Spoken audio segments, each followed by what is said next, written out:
Morning class 7। चलिए सभी बच्चे अपनी उर्दू की बुक ओपन करिए। आज हम सभी बच्चों को उर्दू पढ़ाएंगे। देखिए आपकी बुक का नाम है अदब उर्दू। सब बच्चे ओपन कर लीजिए इसे। देखिए सबसे पहले हम अपना इंडेक्स देखते हैं। हमने आपको अब तक कितने चैप्टर आपके कवर करा दिए हैं। देखिए 1 to 4 हमारे PA1 सिलेबस में आए थे, ठीक है, जिसमें हमने पार्ट 4 तक आपका कंप्लीट कराया था। 5 चैप्टर हमने पानी की रवानी आपकी नज़म दी, हमने आपको कट करा दी थी। फिर हमारा हाफ ईयरली स्टार्ट हुआ जिसमें हमने आपको 6 to 10 चैप्टर कवर कराए थे, ठीक है। पार्ट 9 तक हमारा हाफ ईयरली कंप्लीट हुआ था।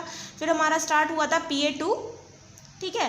PA2 हमारा स्टार्ट हुआ था सबक नंबर 11 से, जिसमें हमने आपको 14 चैप्टर तक 14 सबक नंबर 14 तक कराया था, ठीक है। ये हमारा कंप्लीट हो गया था पार्ट 12, ठीक है। पार्ट 12 में हमने आपको 13 चैप्टर कराया था और 14 चैप्टर रीड करने के लिए कहा था, ठीक है। ये हो गया हमारा PA2 कंप्लीट। अब हमारा स्टार्ट हो रहा है एनुअल, जिसमें हम आपको कराएंगे 15 to 17 चैप्टर, ठीक है। सब बच्चे यहाँ टिक करेंगे 15 to 17 चैप्टर पर, ठीक है। एनुअल स्टार्ट हो रहा है हमारा पार्ट 13 से। अच्छे शहरी सबक नंबर 15, पार्ट है हमारा 30। तो सब बच्चे यहाँ पार्ट शो करेंगे पार्ट 13। सब बच्चे ओपन करिए सबक नंबर 15।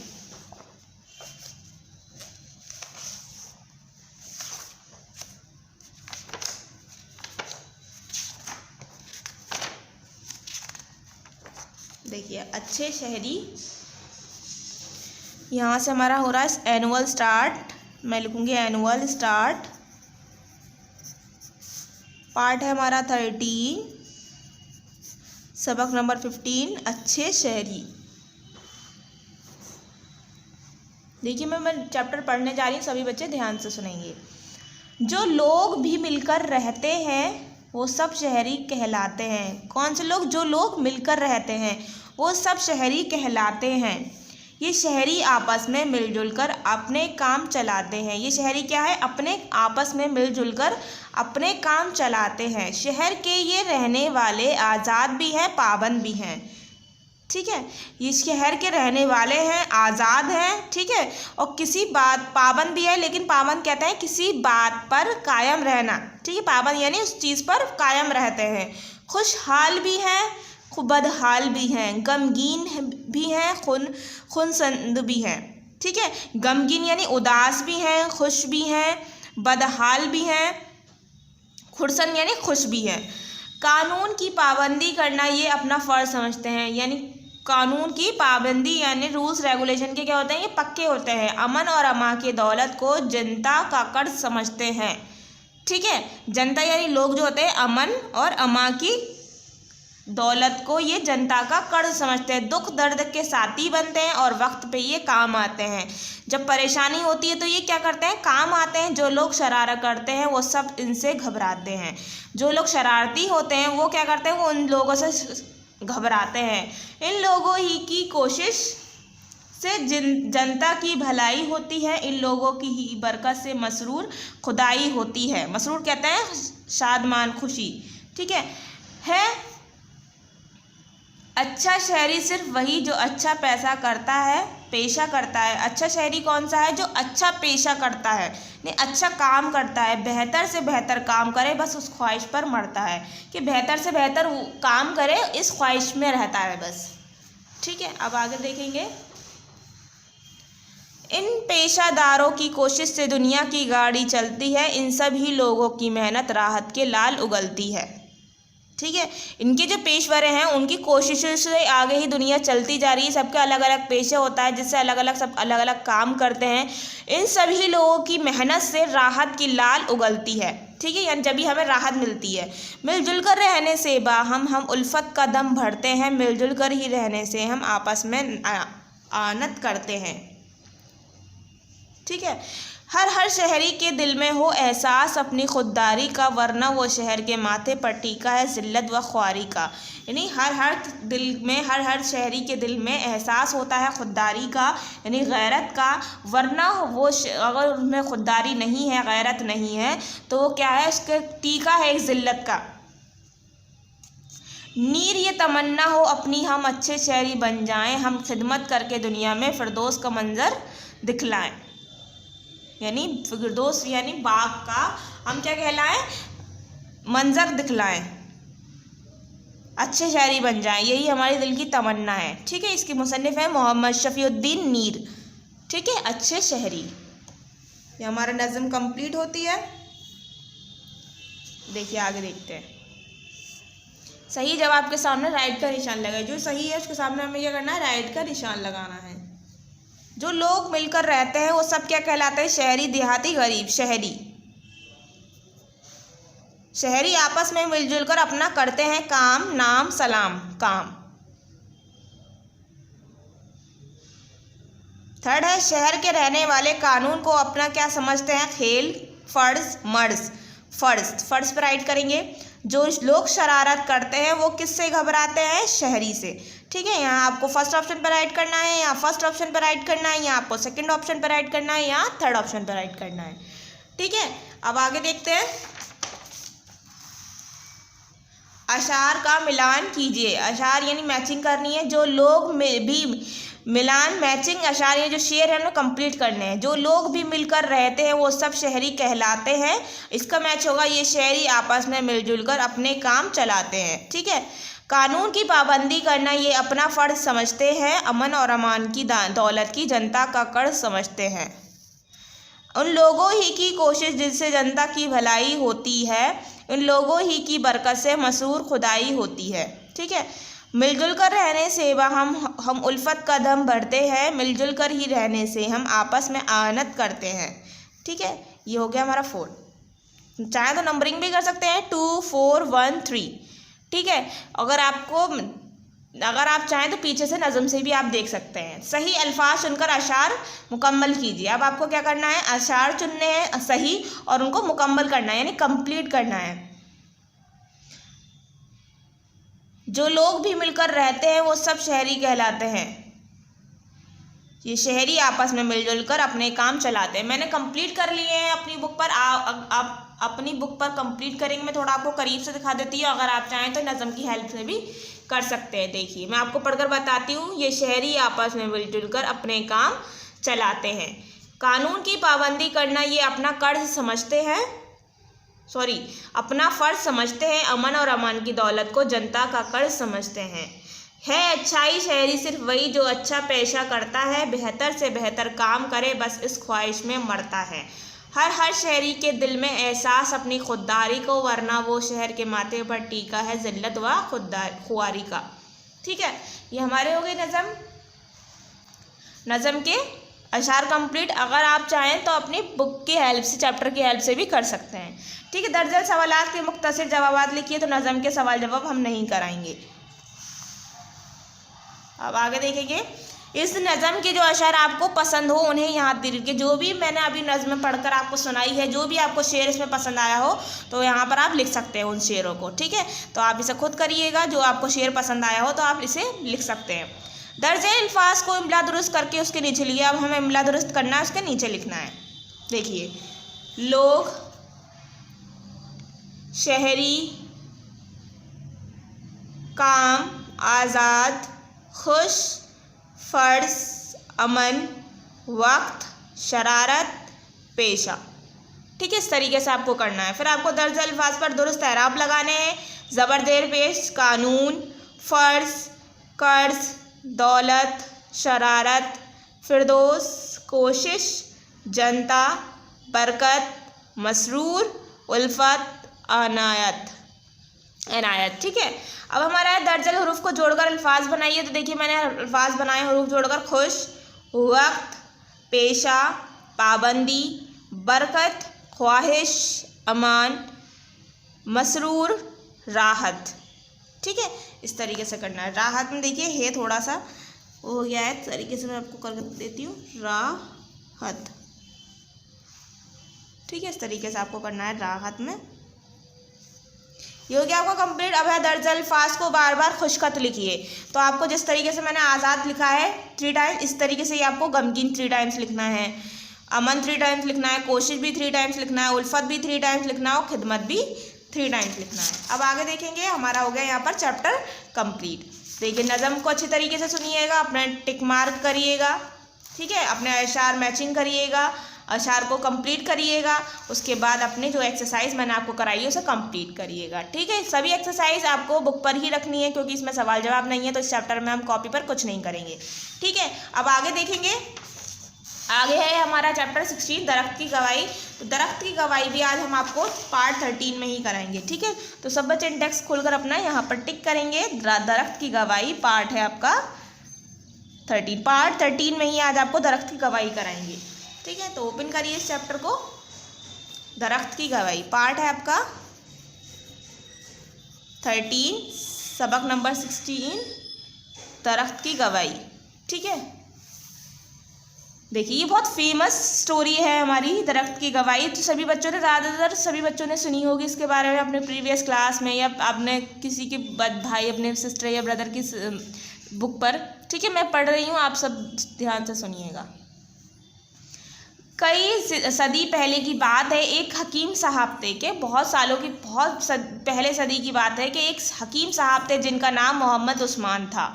एक दिन अचानक हकीम मोहम्मद उस्मान के दिमाग में ये बात आ गई कि मुल्क के दूसरे बड़े बड़े शहरों को भी देखना चाहिए, वहाँ के लोगों से मिलना चाहिए और वहाँ के खानों का मज़ा लेना चाहिए। बस वो सियाहत के लिए तैयार हो गए। अल्लाह का दिया हुआ घर में बहुत कुछ था, फ़िक्र किसी बात की नहीं थी। सफ़र की तैयारी मुकम्मल हो गई तो हकीम साहब को यह फ़िक्र लगी कि घर के कीमती सामान को किसी भरोसेमंद शख्स के यहाँ बतौर अमानत रख दिया जाए। ठीक है, सफ़र दूर दराज का है, रास्ते में कोई ख़तरा पेश हुआ तो ये तमाम सामान मुफ्त में ज़ाया हो जाएंगे। फिर ज़रूरत से ज़ाया सामान ख्वाह ढोए, फिर नाअक्लमंदी भी नहीं। उन्होंने क्या सोचा, अब वो एक जो थे उस्मान साहब, वो बाहर क्या चाह रहे थे, घूमने की सोच रहे थे, मज़े लेने चाह रहे थे कि मैं बाहर जाऊं। उनके पास अल्लाह का दिया हुआ सब कुछ था, उन्हें किसी चीज़ की फ़िक्र नहीं थी कि उन्हें किसी चीज़ की फ़िक्र हो कि अब मैं कल चले जाऊं तो कुछ करना है मुझे, ऐसा कुछ नहीं था उनके साथ। उनको अल्लाह का दिया सब कुछ था, उन्हें फ़िक्र नहीं थी। उन्होंने सफ़र की तैयारियाँ शुरू कर दी।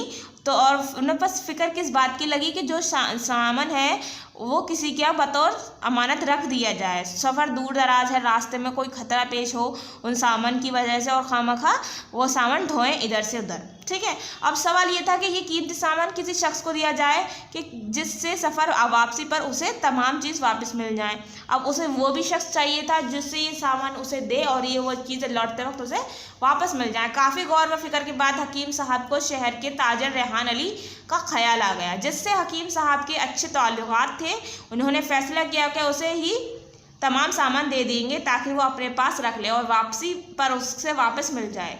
फैसले के मुताबिक उन्होंने तमाम सामान रेहान अली को दे दिया और सफ़र पर रवाना हो गए। पूरे 6 महीने के बाद हकीम साहब अपने शहर वापस आए और दूसरे ही दिन रेहान अली के यहाँ पहुँचे ताकि अपना सामान वापस ले आए। लेकिन रेहान अली ने सामान देने से साफ इनकार कर दिया क्योंकि उसकी नीयत ख़राब हो गई थी। वो तमाम माल खुद हज़म करना चाहता था। अब तो हकीम साहब को चक्कर पे चक्कर आने लगे। जब उन्होंने क्या करा, अपने ताल्लुकात अपने दोस्त की वजह से ही सिर्फ वो सफ़र पर जा रहे थे तो इसी बात की टेंशन नहीं कि अब मैं अपना सामान किसको रखवाऊँगा।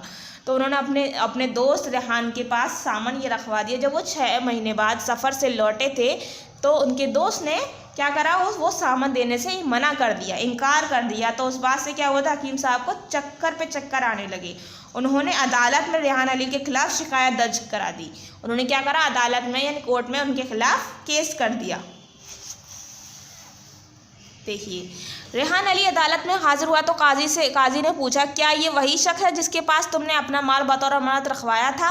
जब रेहान अली अदालत में हाजिर हुए तो काजी यानी जो हमारे जज थे उन्होंने पूछा कि ये वही लोग हैं जिसके पास तुमने क्या वो यही है जिसको तुमने अपना सामान रखवाया था? हकीम साहब ने कहा, जी हाँ, यही वो शख्स है जिसके पास मैं सफ़र पर जाने से पहले अपना कीमती सामान रखा था।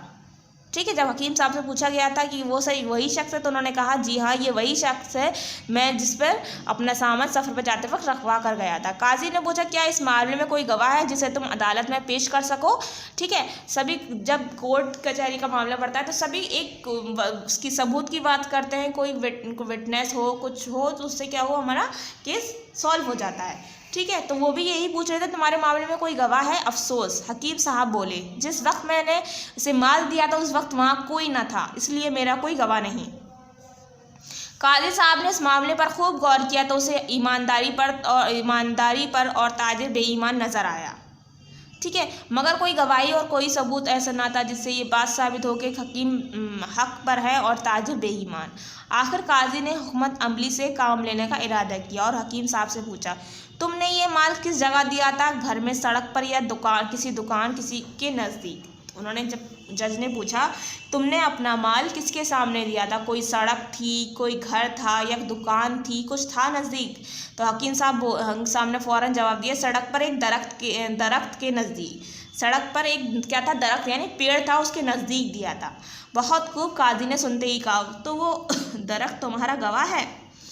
अब तुम वहाँ जाओ और दरख्त से पूछो, शायद अल्लाह ताला गवाही की कोई सूरत ही पैदा कर दे। ठीक है, उन्होंने क्या कहा? उनसे कहा हकीम साहब से, अब तुम वहाँ जाओ दरख्त के पास और उससे गवाही की बारे में पूछो, शायद अल्लाह ताला गवाही की कोई सूरत ही पैदा कर दे। अदालत का हुक्म सुनकर हकीम साहब को पसीने आने लगे। भला कहीं दरख्त की कभी गवाही होती है? अदालत के जब जज ने फैसला सुनाया तो उन्हें क्या हुआ था? पसीने छूट गए थे। उन्होंने क्या सोचा, कोई भी पेड़ ऐसा नहीं है जो गवाही दे सके। क्या कहा जाए, कैसे कहा जाए दरख्त से गवाही के लिए? मगर काजी ने बड़ी सख्ती से अदालत के हुक्म की तामील के लिए कहा था, इसलिए हकीम साहब हैरान व परेशान अदालत से बाहर आ गए। उसी वक्त काजी ने मुतमईन बैठे हुए ताजिर से कहा, जब तक वो लौट कर ना आए तुम इस जगह बैठे रहना। ठीक है, ताजिर से क्या कहा गया? जब तक वो शख्स वापस ना आ जाए तुम इस जगह बैठे रहना, जब तक वो लौट कर ना आए। ठीक है, फिर काजी दूसरे मुकदमों की तफसील मालूम करने लगे। उसमें कुछ देर हो गई तो अचानक काजी ने ताजिर से पूछा, क्या हकीम मोहम्मद उस्मान उस दरख्त के पास पहुंच गया होगा? अभी नहीं, ताजिर ने फ़ौरन जवाब दिया। ठीक है, उन्होंने क्या पूछा? अपने दूसरे केस में वो मुतमईन यानी हो गए थे, बिज़ी हो गए थे। उसी बीच में उन्होंने उससे पूछा, ताजिर से जिसने माल लिया था, तो वो कहता है कि नहीं। क्या वो दरख्त के पास पहुंच गए होंगे? उसने छूटते ही बोलता है वो नहीं। ये सुनते ही काजी ने फ़ौरन कहा, अरे बदबख्त, अगर तूने उस माल का नहीं लिया था तो फिर तुझे कैसे अंदाज़ा हुआ कि वह गवाही का दरख्त अदालत से कितनी दूर है और वहाँ तक पहुँचने में कितना वक्त लगेगा? तेरी इस बात से साबित हो गया कि तूने बेईमानी की है और हकीम ईमानदार है। ताजिर से कोई जवाब ना बन पड़ा। इसने कांपते हुए लहजे में अपनी बेईमानी का इकरार कर लिया।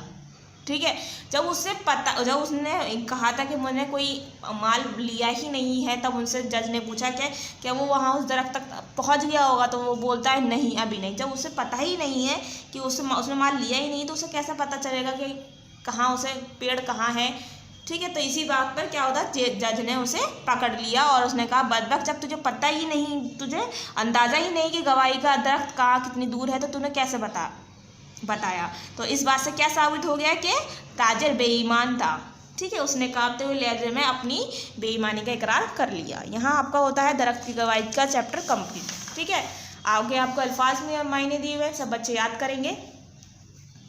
सही जवाब के सामने राइट का निशान लगाइए। हकीम साहब का नाम क्या था? अजमल मोहम्मद उस्मान नौशाद मोहम्मद उस्मान।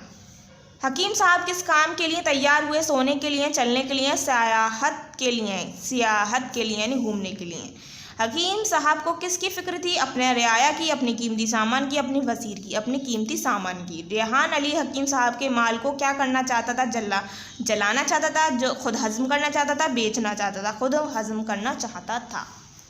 ठीक है, सही कॉल के सामने राइट और गलत कॉल के सामने रॉन्ग का निशान लगाइए। जो सही होगा उसके सामने राइट, जो गलत होगा उसके सामने रॉन्ग। फिर आपको देखिए फर्स्ट पूछा गया है, हकीम साहब पूरे 6 महीने के बाद अपने शहर वापस आए। राइट। रेहान अली की नीयत ख़राब नहीं हुई? रॉन्ग, ख़राब हो गई थी। अदालत का हुक्म सुनकर हकीम साहब को पसीने आने लगे। राइट। इसलिए हकीम साहब खुश होकर अदालत से बाहर निकल आए। रॉन्ग। हकीम मोहम्मद उस्मान उस दरख्त के पास पहुंच गया होगा? हकीम मोहम्मद उस्मान उस दरख्त के पास पहुंच गया होगा, ये पूछा था, तो ये हमारा right. First right, second wrong, third right, फिर रॉन्ग, फिर राइट। ठीक है, यहाँ आपका कंप्लीट होता है। अब आपका है सही अल्फाज चुनकर खाली जगह भरिए। जो सही है उसको हमें इनमें खाली जगह में फिल करना है। अब तो डैश को चक्कर पर चक्कर आने लगे। काजी साहब को, हकीम साहब को, हकीम साहब को। उन्होंने डैश में रेहान अली के खिलाफ शिकायत दर्ज करा दी, अदालत या घर? अदालत में।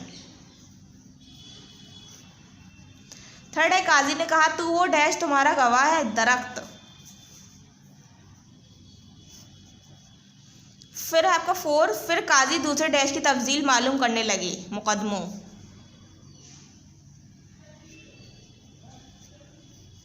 ठीक है, हकीम साहब, अदालत, दरख्त, मुकदमों, इस तरीके से आपको करना है। फिर आपको देखिए नेक्स्ट ब्लैंक्स दिया आगे, इसने कांपते हुए लहजे में अपनी बेईमानी का डैश कर लिया, इकरार कर लिया। ठीक है, दर्जल सवालात के मुख्तसर जवाबात लिखिए, ये हम आपको कॉपी पर कराएंगे। ठीक है, सारी एक्सरसाइज सभी बच्चे बुक पर करेंगे और एक्सरसाइज बुक पर करेंगे और सवाल जवाब अपनी कॉपी पर। फिर काजी साहब ने किस तरफ सच्चा फैसला किया, चंद जुमलों में अपने लफ्ज़ों में तहरीर कीजिए। मैंने आपको अभी बताया नज़म में, तो सब बच्चे इसे करेंगे। ठीक है, होमवर्क है ये आपके लिए। दर्ज अल्फाज का इमला दुरुस्त करके उसके नीचे लिखिए। ठीक है, दर्ज अल्फाज का इमला दुरुस्त करके उसके नीचे लिखेंगे। देखिए हकीम, फैसला, ये थोड़ा क्या है गलत लिखा हुआ है, थोड़ा हमने इसे सही करके लिखा है। देखिए हकीम, फैसला, सामान, मना। ठीक है, मुताबिक लिखा हुआ है, तो मुताबिक हम लिख लेते हैं। ठीक है, मुताबिक लिखेंगे। ठीक है, मुताबिक। सफ़र, हज़म, शिकायत, शख्स, काजी, साबित। ठीक है, इस तरीके से आपको करना है।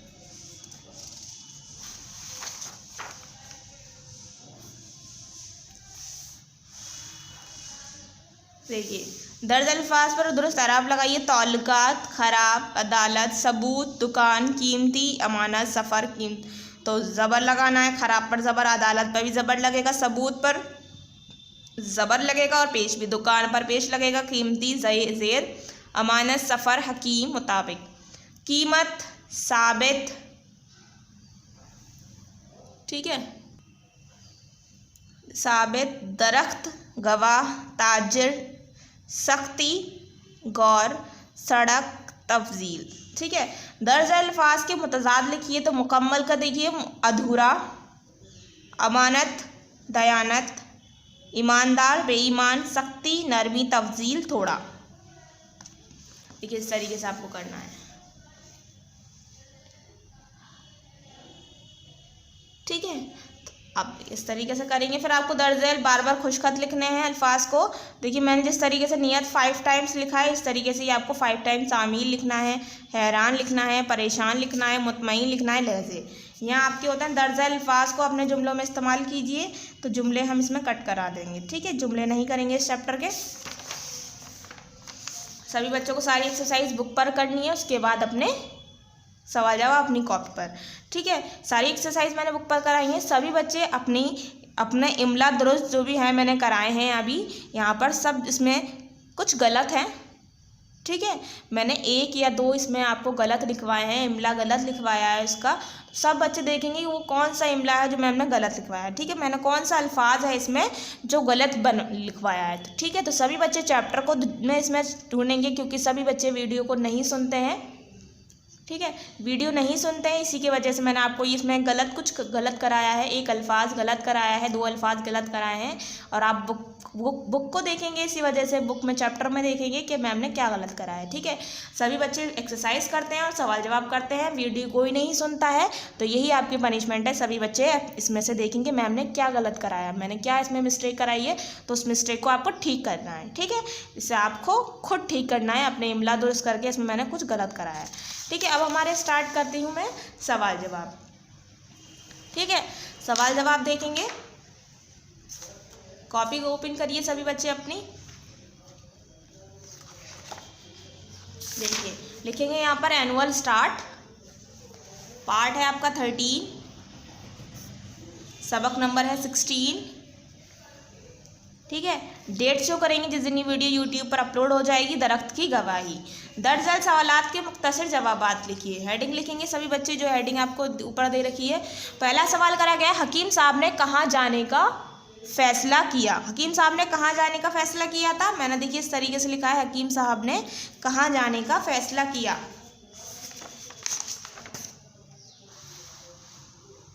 देखिए चैप्टर देखेंगे, ठीक है। तो हकीम साहब ने कहाँ जाने का फैसला किया था? हकीम साहब ने बड़े बड़े शहर, दूसरे मुल्क जाने का फैसला किया था, ठीक है। बड़े बड़े शहरों को भी देखना चाहिए। तो उन्होंने क्या सोचा था? हकीम साहब के दिमाग में ये बात आ गई कि मुल्क के दूसरे बड़े बड़े शहरों को भी देखना चाहिए, वहाँ के लोगों से मिलना चाहिए और वहाँ के खानों का भी मज़ा लेना चाहिए। तो कहाँ जाने का फैसला किया था? हकीम साहब ने दूसरे मुल्क जाने का फैसला किया। तो ये लिख सकते हैं, हकीम साहब ने दूसरे मुल्क जाने का फैसला किया, ठीक है। हकीम साहब ने दूसरे मुल्क जाने का फैसला किया। हकीम साहब अपने सियाहत से कितने दिनों के बाद वापस अपने शहर में आए? हकीम साहब अपने सियाहत से कितने दिन बाद वापस आए थे? 6 महीने बाद आए थे, ठीक है। तो हम लिखेंगे, जहाँ आपको सवाल जवाब दिए हैं इसे देखेंगे, हकीम साहब अपने सियाहत से, ठीक है, कितने की जगह लिखेंगे? 6 महीने बाद। 6 यहाँ आपको दिया हुआ है, 6 महीने बाद, ठीक है। कितना कट करेंगे? सिर्फ यहाँ तक लिखेंगे, सियाहत से 6 महीने के बाद वापस अपने शहर में आए, ठीक है। कितने दिनों के कट करके लिखेंगे? हकीम साहब अपनी सियाहत से 6 महीने के बाद वापस अपने शहर में आए, ठीक है। तो ये बुक में लिखेंगे, बुक से आप आंसर लिखेंगे वाला, ठीक है। हकीम साहब अपने सियाहत से कितने दिनों के बाद वापस आए थे अपने शहर? 6 महीने के बाद। तो कितने की जगह लिखेंगे? 6 महीने बाद। अब आपका तीसरा सवाल पूछा गया है, रेहान अली हकीम के माल को क्या करना चाहते थे? रेहान अली हकीम के माल को हजम करना चाहते थे, ठीक है। तो रेहान अली, यहाँ आपको दिया हुआ है, रेहान अली की नीयत ख़राब हो गई थी। यहाँ से लिखेंगे, रेहान अली की नीयत ख़राब हो गई थी, वो तमाम माल खुद हजम करना चाहता था, ठीक है। यहाँ से ये आपका है तीसरा जवाब। पेज नंबर 70 पर आपको दिया हुआ है तीसरा की से देखिए, लिखेंगे रेहान अली हकीम, रेहान अली लिखेंगे, ठीक है। उसके बाद लिखेंगे पेज नंबर 70 से, पहले आंसर आपको सवाल में से लिखना है रेहान अली, ठीक है। उसके बाद पेज नंबर 70 से लिखेंगे की नीयत ख़राब हो गई थी, वो तमाम माल खुद हजम करना चाहता था। पेज नंबर 70 से लिखेंगे। फिर आगे आपको सवाल करा गया है, ताजिर ने फ़ौरन क्या काम किया? ठीक है, ताजिर ने फ़ौरन क्या काम किया? ताजिर ने फ़ौरन जवाब दिया था, ठीक है। ताजिर ने फ़ौरन क्या काम किया? ताजिर ने फ़ौरन जवाब दिया। ताजिर ने फ़ौरन काजी साहब का जवाब दिया था, ताजिर ने फ़ौरन क्या काम किया? ताजिर ने फ़ौरन काजी साहब का जवाब दिया था। आखिर में किसके हक़ में फ़ैसला हुआ? आखिर में किसके हक़ में हुआ था? आखिर में किसकी जगह लिखेंगे? हकीम साहब के। हकीम साहब के हक़ में फ़ैसला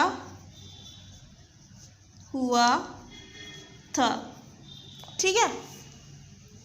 देखिए मैं आपको दोबारा बताती हूँ, एनुअल स्टार्ट लिखेंगे, डेट शो करेंगे, पार्ट 13 शो करेंगे और सबक नंबर 16 दरख्त की गवाही। सवाल हेडिंग लिखेंगे, दरअसल सवालात के मुख्तसर जवाबात लिखिए। सवाल लिखेंगे, हकीम साहब ने कहाँ जाने का फ़ैसला किया? हकीम साहब ने दूसरे मुल्क जाने का फ़ैसला किया। फिर दूसरा सवाल है, हकीम साहब अपने सियाहत से कितने दिनों के बाद वापस अपने शहर में आए?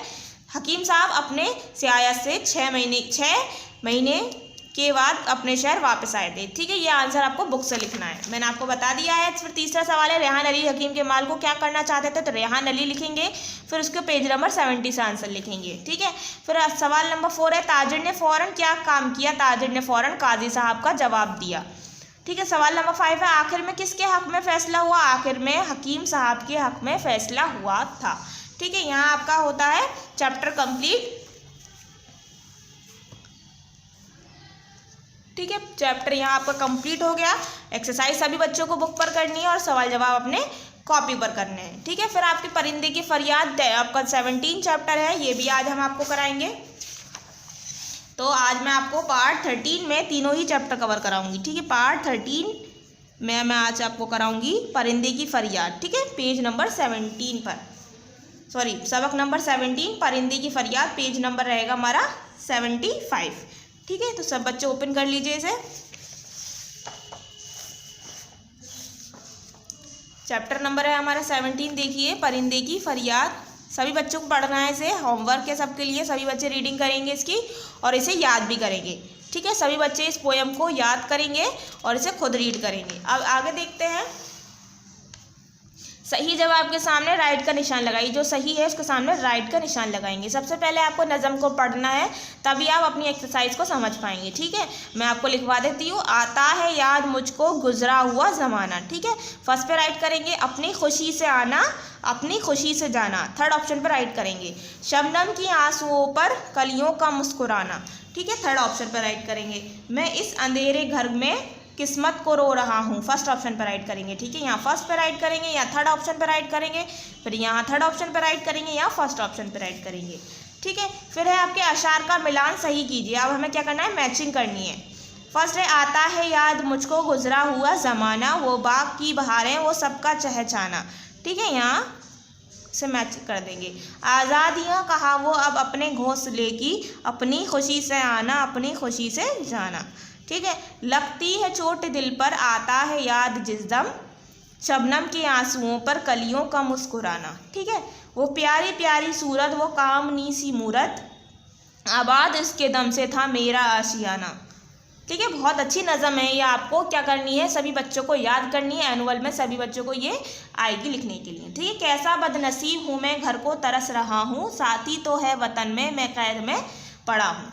ठीक है, तो ये मैं आपको इससे मैच कर देती हूँ। नंबरिंग देख लीजिए 4 3 1 5 2, इस तरीके से आपको मैच करना है। फिर है आपका अशार को मुकम्मल कीजिए, आपको कंप्लीट करने हैं। कैसा बदनसीब हूँ मैं घर को तरस रहा हूँ, फिर आपको लिखना है अपनी खुशी से आना, अपनी खुशी से जाना।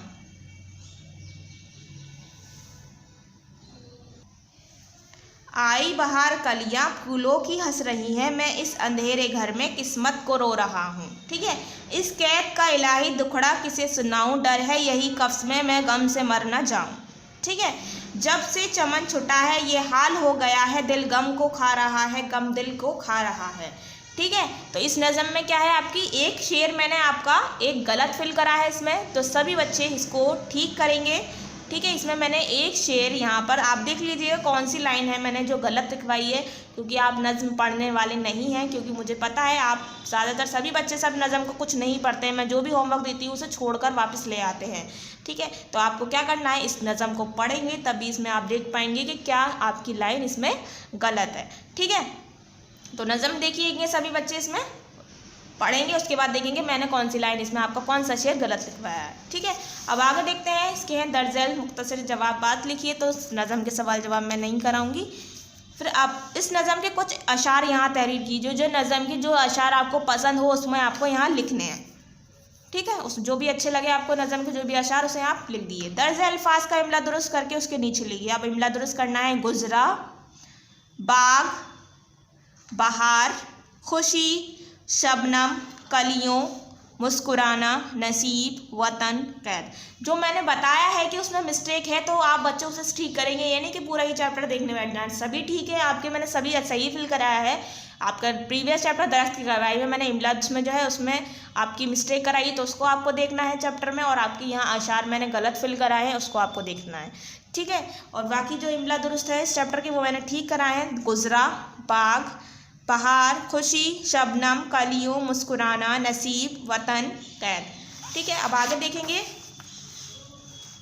दर्जन अल्फाज पर दुरुस्त एराब लगाइए। देखिए, बाग, शबनम, दिल, मुस्कुराना, सूरत, दम, कफ्स, हंस, किस्मत, कैद, गम, फरियाद। ठीक है, ज़बर ज़ेर पेश लगा लीजिए। फिर दर्जन हरूफ को जोड़कर अल्फाज बनाइए। देख लीजिए, बाग, चोट, वतन, खुशी, सूरत, कफ्स, शबनम, काश, किस्मत। ठीक है, मंदिर जैसे अल्फाज की ज़िद लिखिए। आपको क्या करना है, इनकी ज़िद उल्टा लिखना है। ज़िद कहते हैं अपोजिट करना है। खुशी, गम, कैद, रिहाई, बदनसीब, नसीब वाला, अंधेरा, उजाला, बहार, बंजर, हंसना, रोना। ठीक है, दर्ज अल्फाज को बार बार खुशखत लिखिए। देखिए, इस तरीके से आपको लिखना है, परिंदे, बदनसीब, कैद, कफ्स, सदा, फरियाद। इस तरीके से आपको इसे 5 टाइम्स और लिखना है सभी को। ठीक है, सेम उतारिएगा। फिर आप क्या है, दर्ज अल्फाज को अपने जुमलों में इस्तेमाल कीजिए। ये आपके लिए होमवर्क है, तो इसे सब कंप्लीट करेंगे। यहाँ पर क्या होता है, आपका एनुअल कंप्लीट हो जाता है। सभी बच्चे अपना एनुअल जो भी मिस्टेक है उसे ठीक करके अपना होमवर्क कंप्लीट करके यहाँ लिखेंगे annual course complete, annual course complete. ठीक है, सभी बच्चों को ध्यान से अपने वीडियो को सुनना है, उसके बाद अपना काम करना है। ठीक है, सभी आपका एनुअल स्टार्ट हुआ है। सबक नंबर 15 पार्ट 13। ठीक है, मैंने इस नज़म को आपको पढ़ाया, सारी एक्सरसाइज आपकी कराई हैं। ठीक है, इस चैप्टर में मैंने कोई भी मिस्टेक आपके लिए नहीं छोड़ी है कि आपको ठीक करना हो। ठीक है, सिर्फ आपको इसमें क्या करना है, अपने आशार लिखने हैं जो पसंदीदा आपको इस चैप्टर में आए हो। ठीक है, और इसके सवाल जवाब तो मैंने कट करा दिए हैं। और इससे आपको चैप्टर कराया था मैंने दरख्त की गवाही। इसकी सारी एक्सरसाइज मैंने बुक पर आपको फिल करा दी हैं। ठीक है, आपको सिर्फ इमला में मैंने कुछ मिस्टेक कराई है, आपको उसे ठीक करके लिखना है। और सवाल जवाब मैंने कॉपी पर करा दिए हैं आपको। ठीक है, सभी बच्चों को करने हैं। फिर आपका 17 चैप्टर है परिंदे की फरियाद, इसे सभी बच्चों को रीडिंग करनी है इसकी और अपनी एक्सरसाइज करनी है। ठीक है, एक्सरसाइज में मैंने आपके अशार को मुकम्मल कीजिए। इसमें मैंने आपको एक शेर एक गलत कर दिए, तो मिस्टेक करिए, तो आपको उसे ठीक करके लिखना है। ठीक है, दरअसल सवालात के मुख्तसर जवाबात लिखिए। इसको सवाल जवाब मैंने नज़म के दोनों चैप्टर के नहीं कराए हैं। ठीक है, और इस नज़म के कुछ अशार आपको तहरीर करने हैं, तो आपको यहाँ लिख दीजिए और आपको इमला में से लिखना है और अपनी सारी एक्सरसाइज बुक से लिखनी है। ठीक है, यहाँ आपका क्या होता है, एनुअल कोर्स कंप्लीट होता है। सिर्फ आपको एक 16 चैप्टर के सवाल जवाब मैंने आपके एनुअल में कराए हैं कॉपी पर, बाकी दोनों चैप्टर में नहीं कराए हैं क्योंकि नज़म है। ठीक है, तो सभी बच्चों ध्यान से वीडियो सुनेंगे, उसके बाद अपना वर्क कंप्लीट करेंगे। ठीक है, थैंक यू।